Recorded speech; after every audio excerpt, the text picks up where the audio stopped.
नमस्कार, एक बार फिर आप सभी का स्वागत है। जम्मू कश्मीर के परिदृश्य की अगर बात करें तो कल राजनीतिक गलियारों में काफी उठक पटक देखने को मिली। हम सब जानते हैं कि जिस प्रकार राहुल गांधी और मल्लिकार्जुन खड़गे जम्मू कश्मीर के दौरे पर आए थे, जहां पर डॉक्टर फारूक अब्दुल्ला, उमर अब्दुल्ला और बाकी राजनीतिज्ञों से उनकी मुलाकात हुई थी।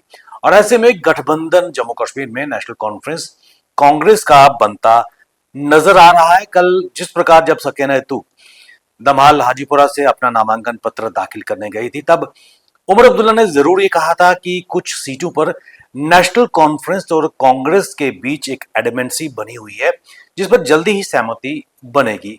और आपको बताते चले कि अभी की बड़ी खबर जो निकल कर सामने आ रही है कि अल्टीमेटली नेशनल कॉन्फ्रेंस और कांग्रेस के बीच गठबंधन पर जहां सहमति हो गई है, वहां सीट शेयरिंग पर भी सहमति हो गई है। कुल मिलाकर जो फॉर्मूला निकलता हुआ नजर आ रहा है, 60-30 का यह फॉर्मूला है, जिसमें अगर बात करें कि जम्मू कश्मीर विधानसभा की 90 सीटें हैं और उसमें से नेशनल कॉन्फ्रेंस 60 सीटों पर चुनाव लड़ेगी और कांग्रेस 30 सीटों पर चुनाव लड़ेगी। और ऐसे में यह भी माना जा रहा है कि नेशनल कॉन्फ्रेंस अपने कोटे में से मोहम्मद यूसुफ तारिगामी को सीट दे रही है। और उसके साथ साथ तारिगामी साहब के साथ साथ जहां तारिगामी साहब कुलगाम से इलेक्शन लड़ेंगे, वहीं पैंथर्स पार्टी के हर्षदेव सिंह को रामनगर से अपने कोटे में सीट देने की बात नेशनल कॉन्फ्रेंस कर रही है। और आपको बताते चलें कि इस पर जो सहमति नजर आ रही है, इसमें से नेशनल कॉन्फ्रेंस जो 60 सीटें हैं, उनमें से 40 पर कश्मीर में इलेक्शन लड़ेगी और 20 सीटों पर जम्मू डिवीजन में इलेक्शन लड़ेगी। कांग्रेस की अगर बात करें तो जो 30 सीटें कांग्रेस को दी जा रही है सीट शेयरिंग के तहत, उसमें कांग्रेस लगभग 23 सीटों पर जम्मू में इलेक्शन लड़ेगी और 7 सीटों पर कश्मीर संभाग में इलेक्शन लड़ेगी। और इसके साथ साथ ये भी कहा जा रहा है कि कांग्रेस और पीपल्स डेमोक्रेटिक पार्टी के बीच कहीं ना कहीं एक एक्सटर्नल समझौता भी हो रहा है और शायद 4 सीटें कांग्रेस पीपल्स डेमोक्रेटिक पार्टी के लिए छोड़े। ये बड़ी खबर जम्मू कश्मीर के असेंबली इलेक्शंस को लेकर सामने आ रही है कि 60-30 का सीट शेयरिंग का फॉर्मूला नेशनल कॉन्फ्रेंस और कांग्रेस के बीच सामने आ रहा है, जिसमें नेशनल कॉन्फ्रेंस 60 सीटों पर, कांग्रेस 30 सीटों पर। नेशनल कॉन्फ्रेंस इनमें से 40 सीटों पर श्रीनगर कश्मीर संभाग में और 20 सीटों पर जम्मू संभाग में, वहीं कांग्रेस 23 सीटों पर जम्मू डिवीजन से और 7 सीटों पर कश्मीर डिवीजन में चुनाव लड़ेगी। और ऐसे में नेशनल कॉन्फ्रेंस अपने कोटे में से 2 सीटों पर कुलगाम से मोहम्मद यूसुफ तारिगामी जो सीपीआईएम के नेता हैं उनको, और हर्षदेव सिंह जो रामनगर से Jammu Kashmir national panthers party के फॉर्मर एमएलए रह चुके हैं, उनको सीट देगी। ये अपने आप में बड़ी खबर निकल के आ रही है। और जिस प्रकार कल की अगर बात करें तो कल पहले चरण की मतदान की प्रक्रिया तो शुरू हो चुकी है। कल कुल मिलाकर 14 उम्मीदवारों ने अपने नामांकन पत्र दाखिल किए हैं। और अगर हम डिस्ट्रिक्ट कुलगाम की अगर बात करें तो दमाल हाजीपुरा से सकीना इत्तू जो नेशनल कॉन्फ्रेंस की वरिष्ठ नेता है, पूर्व मंत्री रह चुकी हैं, लेजिस्लेटिव असेंबली में स्पीकर भी रह चुकी हैं, उनके साथ साथ एपी के आम आदमी पार्टी के अब्दुल मजीद पाडर ने अपना नामांकन पत्र दाखिल किया है। वहीं कुलगाम की अगर बात करें, नजीर अहमद लॉय पीपल्स कॉन्फ्रेंस के इन्होंने अपना नामांकन पत्र भरा है। देवसर से अगर बात करें तो मोहम्मद सरताज मदनी पीपल्स डेमोक्रेटिक पार्टी के वरिष्ठ नेता, इन्होंने अपना नामांकन पत्र भरा है। डिस्ट्रिक्ट अनंतनाग की अगर बात करें तो पीपल्स डेमोक्रेटिक पार्टी के वरिष्ठ नेता महबूब बेग ने अपना नामांकन पत्र दाखिल किया है। डिस्ट्रिक्ट पुलवामा की अगर बात करें तो पुलवामा में मियां अल्ताफ अहमद, इन्होंने जो एपी से इनकी पार्टी से है, उन्होंने अपना नामांकन पत्र दाखिल किया है। आसिफ नबी डार एक आजाद उम्मीदवार के तौर पर इन्होंने अपना नामांकन दाखिल किया है। डिस्ट्रिक्ट शोपियां की अगर बात करें तो सुहेल अहमद मीर एक आजाद उम्मीदवार के तौर पर इन्होंने अपना नामांकन दाखिल किया है। जम्मू संभाग की अगर बात करें तो खासकर अगर हम चिनाब वैली की अगर बात करें तो वहां पर नेशनल कॉन्फ्रेंस के कदावर नेता खालिद नजीब सोहरावर्दी ने अपना नामांकन दाखिल किया है। उनके साथ साथ तनवीर हुसैन जिनका ताल्लुक एएडीपी से है, उन्होंने अपना नामांकन दाखिल किया है।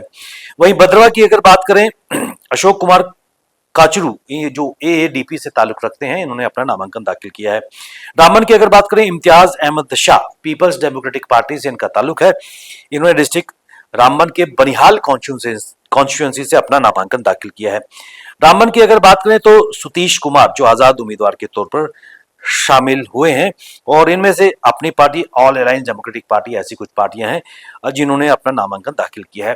लेकिन जिस प्रकार नेशनल कॉन्फ्रेंस और कांग्रेस के बीच गठबंधन चल रहा है और ऐसे में भाजपा की तरफ से लगातार कटाक्ष किया जा रहा है।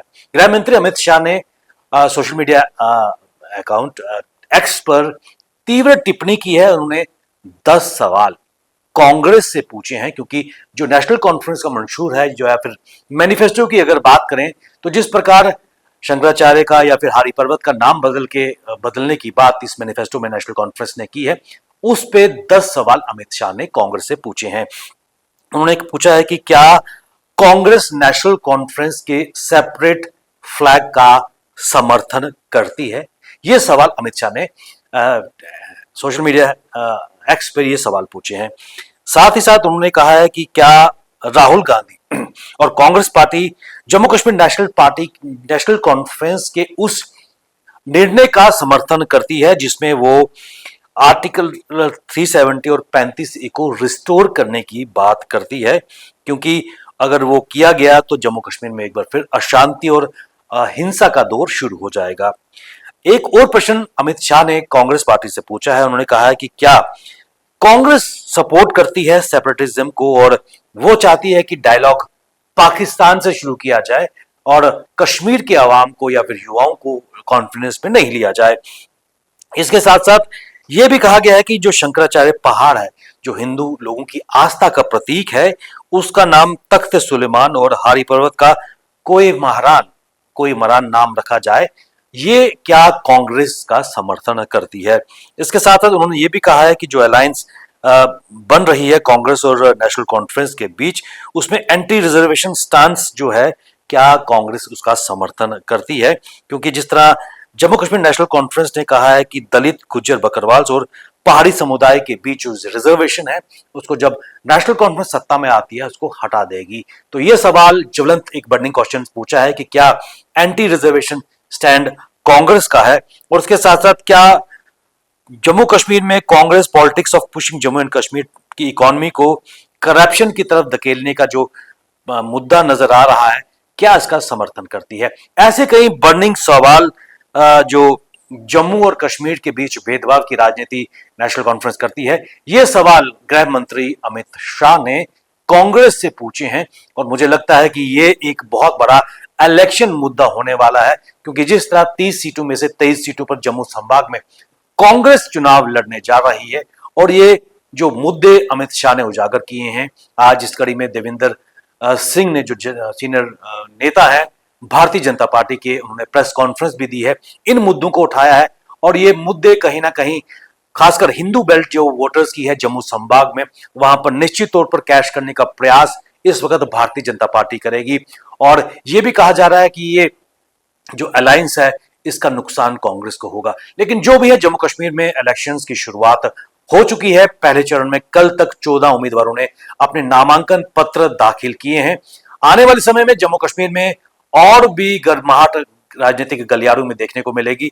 बने रहिए हमारे साथ। ताजा अपडेट के लिए हमें दीजिए इजाजत। नमस्कार।